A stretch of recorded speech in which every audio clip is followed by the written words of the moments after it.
I've hosted 16 delegations at the border. I've hosted Kevin McCarthy 3 times. And what you see is change is coming.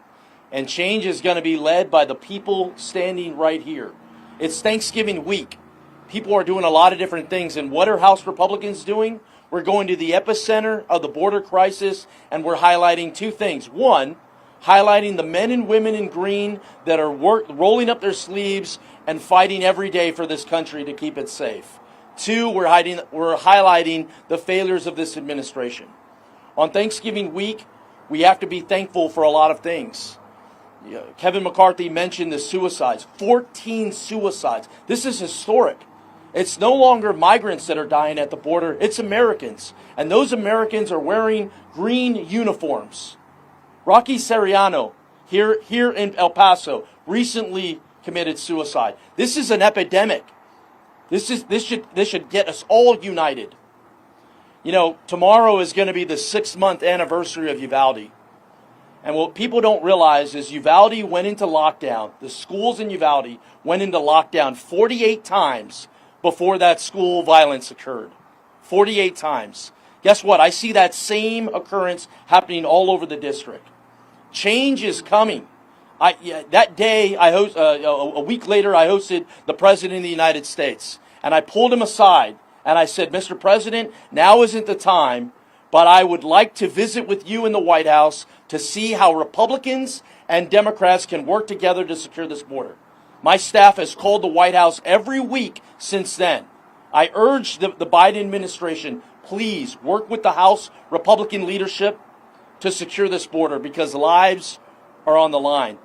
These 16 border trips, they've been to talk about security. You know what we're not talking about, which I wish we would?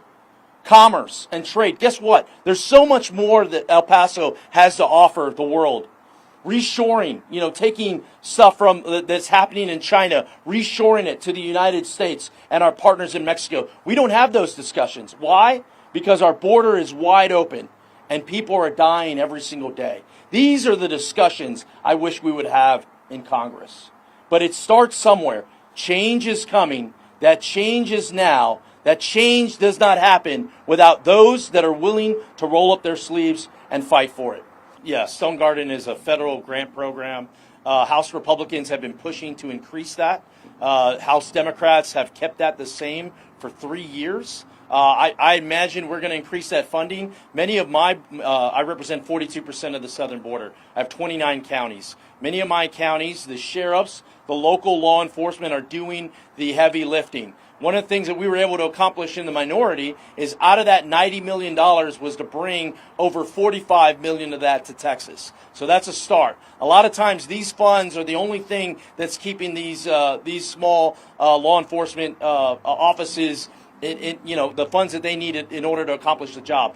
That needs to increase. I have a bill that increases Stone Garden to $180 million. But money isn't enough. It's pretty damn simple. You know how this problem goes away? You simply enforce the laws that are already on the books. That's what we're asking for. No new money, no new laws. Enforce the laws that are already on the books. And if you don't do that, we will find somebody who will.